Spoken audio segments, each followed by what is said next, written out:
আজকের প্লেটে রেস্টুরেন্ট স্টাইলের মিক্সড ফ্রাইড রাইস আর গ্রেভি ভেজ মাঞ্চুরিয়ান। দারুণ এই কম্বিনেশনটা একবার ট্রাই করতেই পারেন। প্রথমে বাঁধাকপি, গাজর, আদা, কাঁচা লঙ্কা আর ক্যাপসিকাম কুচি করে নিলাম। এর সঙ্গে একটু পনির ম্যাশ করে দিয়ে দিলাম।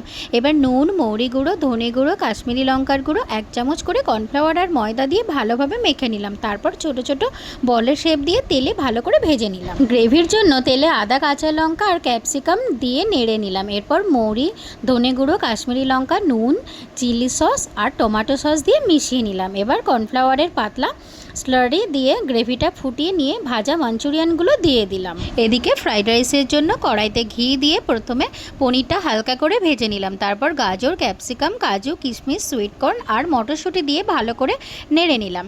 এরপর তৈরি করে রাখা ভাত, স্বাদ মতো নুন আর সামান্য গুঁড়ো চিনি দিয়ে মিশিয়ে নিলাম। সবশেষে সামান্য জয়িত্রী আর জায়ফলের গুঁড়ো দিয়ে ভালো করে মিশিয়ে নামিয়ে। ব্যাস তৈরি হয়ে গেল ভেজ মাঞ্চুরিয়ান আর ফ্রাইড রাইস।